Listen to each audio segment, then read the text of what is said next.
Namaste, my dear friends, and I hope everything is great with you. So we're continuing the Venus in the Amazing series. We're at 11th now. Of course, let's track back a little bit. From 8th is a house of turmoil, house of problems, house of shame, house of secrets, altercation, rejections, heartbreaks, whatnot. It's a very active house. We will go through all the pains and trials and tribulations. For a good reason, because the soul is maturing. Depending on your karma, it will give you whatever that's coming to you. Okay, it is the cause of an effect law, right? It's retributive, and whatever happens in the 8th is of course to be learned, which goes to the 9th house, where we learn why that happened.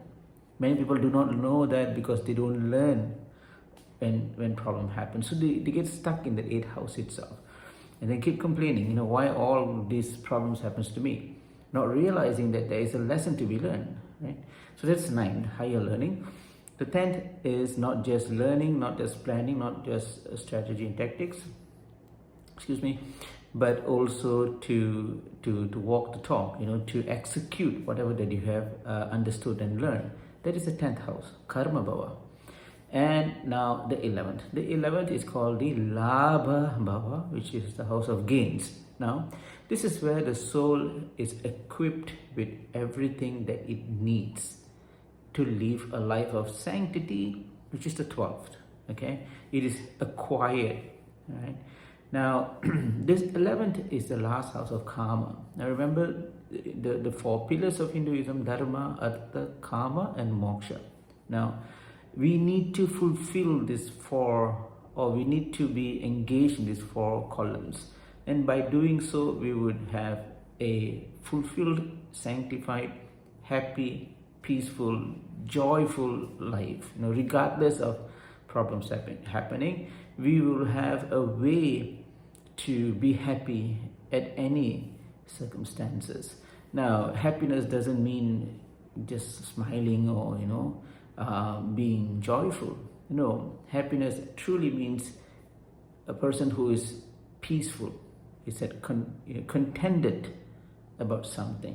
You are grounded. You understand. Okay, this is what reality is. Doesn't mean a person who has following the purusharthas, or the dharma, artha, kama, moksha, doesn't mean they don't have any problems. They do, right? All of us will have problems, but they know how to weave through. They will have a better perspective when problem happens.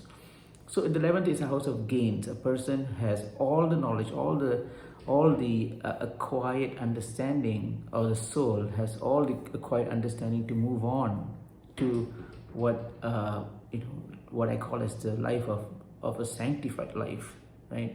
A life which is based on the divine forces, the divine direction, the alignment that God has, and we walk on that path.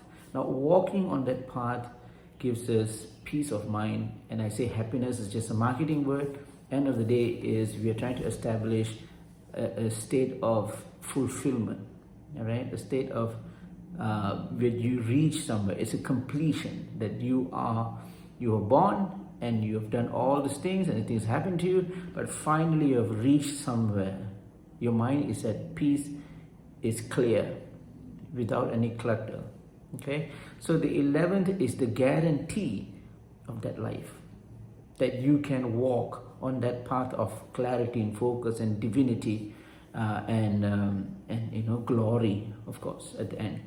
Now, some may ask, okay, does that mean like living like a monk or something? No, not quite. You have to understand this. Dharma, artha means wealth, right?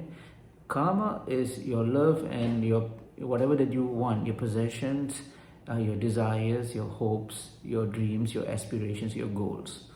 All that thing will again encapsulate love and joy and contentment, peace, right? That is karma. And of course, moksha. Moksha is 2 parts. One is a sanctified life after death, after mukti. The other one is living a sanctified life now in this plane of existence. Okay. Now, if one follows this, religiously, dharma, artha, kama, and then moksha will guarantee you all this joy and happiness. So the 11th is when you acquire the knowledge, you acquire the understanding, you have what it takes to live that life. And same time, when you have that, without a shadow of doubt, you'll have all the wealth. Because you're at peace, money comes to you, right? Now, some guru said once, he said that if you want to find money, it's easy. Solve people's pain. I want to say that again, solve people's pain. It can be solving their emotional pain, their mental anguish, or their physical pain, right? No matter what, if you can solve a person's pain, then money comes to you automatically. So when you are at a state of karma, when you have fulfilled your desires, your most cherished desires, your hopes, you are in a state of joy and love and happiness, right, and contentment. And by having that, money comes to you automatically. You don't have to go and search for it, okay? That is the secret. So, well, you go 8, 9, 10, 11, right? So it's a little bit about the 11th house. Sorry, it was a bit draggy.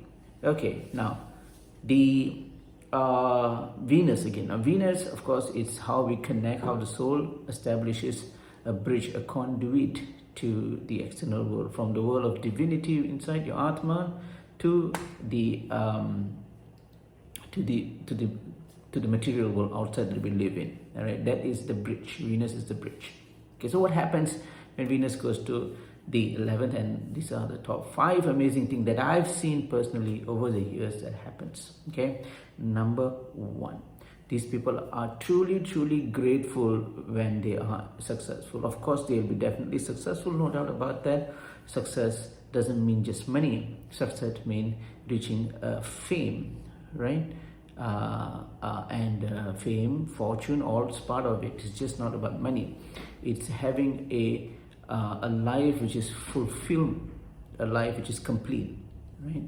So these people at that state, right, with money, opulence, with respect, with good health, and all the other happiness, they'll be still down to earth. You can see by their modesty, you can see by the way they talk, you can see by the way they behave. There is no me or attachment. There is no ahamkara or ego, right?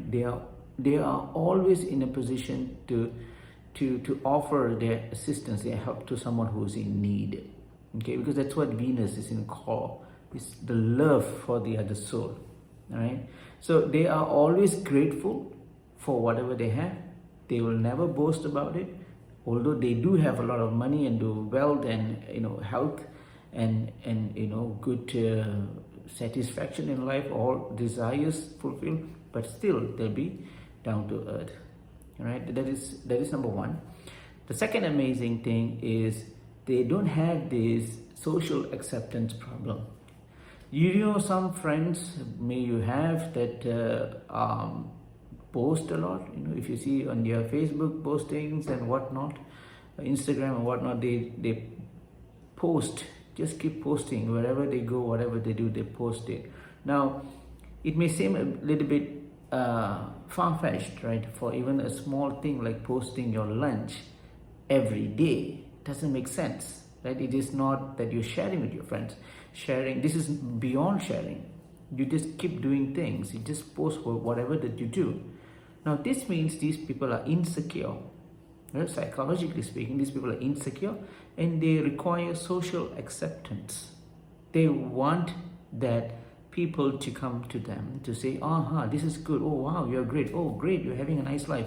So that they feel that, okay, I am a little bit stronger now, right? Because this social acceptance feed their confidence. Without social acceptance, they lose that confidence, right? So these people, Venus in the 11th, they don't do that. When they enjoy something, let's say they bought this beautiful boat, right?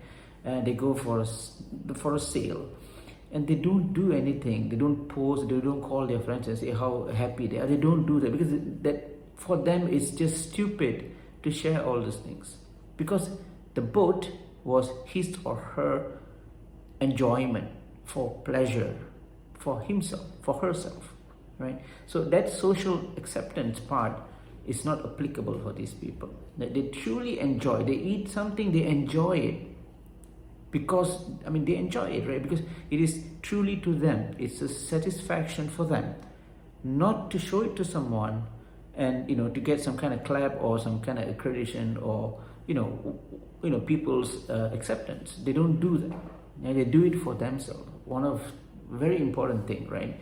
We need to have that self-satisfaction. You do something, you do it for yourself. Now, you're not doing it for others to see or to give a comment. Okay, right? The third is they have this childlike personality. They are like a kid in a sweet shop. You can see the eyes are wide open, scanning for what to eat. It's an exhilarating moment for the child, right? With all those colorful candies and all that. So it's like that. These people, they are adventurous in nature. They want to find what is the new thing there, and they get involved themselves. Sometimes, remember, Venus is demonic in certain ways because it teaches the asura certain things. So it's very easy to get to become passionate and obsession. It's just a very thin line. Okay, I don't want to go deep into that, but you get the gist of this. They are passionate about things. They are ready to try new things, not just food, not just places, but the new experiences. They are just so much into life. They want to try everything. All right.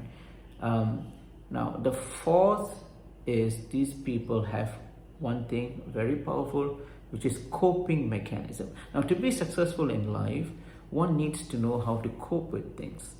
Problem happens, right? Problem happens every day, in every moment, at every time, right? We just don't know that it's going to happen, but it will happen. That is something that we know, right? Now, how do you cope with it?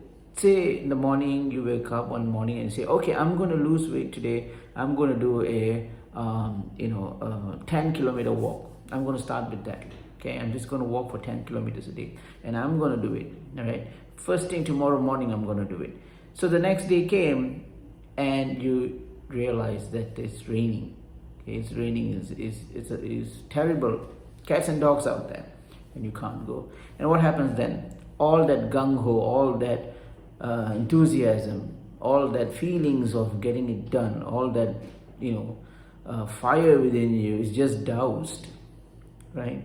And you go into this spiral of why this happens to me. I'm trying to do something, and why this thing keeps coming back to me again and again. Why do I want to start something new? Some crap thing happens to me. Why does that thing happens to me?